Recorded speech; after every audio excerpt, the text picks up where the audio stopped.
Mamita hiraka ny velan'ny nosy amin'izao fotoana izao ny filoham-pirenena Andriamatoa Rajoelina Romampianina ho Malialina tokoa no nananga ny délégation izay nitarihiny ny fiara-miasa amin'ny Madagasikara sy ireo firenena vahiny no vandohin-draharaha ao anatin'izay dihy tanterahana izy ireo izay.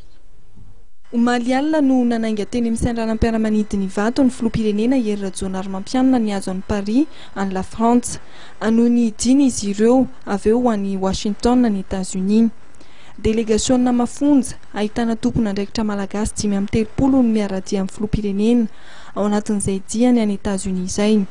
Ankoatran'ny mpiara-miasa akaiky aminy dia nisy ny délégation mpandrarara toe-karena avy amin'ny sehatra tsy miankina miaradia aminy. Araka ny fandaharam-potoana dia eo amin'ny sekretera jeneralin'ny firenena mikambana Andriamatoa Ban Ki-moon ny talahy jeneraly nitahirim-bola iraisam-pirenena Ramatoa Christine Lagarde ary ny tompon'andraikitra avy amin'ny banky iraisam-pirenena ihany koa ny filoham-pirenena. Hijinika ihany koa amin'ny tompon'andraikitra Amerikanina Andriamatoa Rajoelina Romampianina.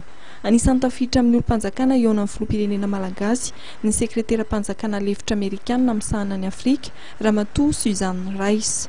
Aritra eo amin'ny herinandro ny dian'ny délégation tarihan'ny filoham-pirenena any États-Unis.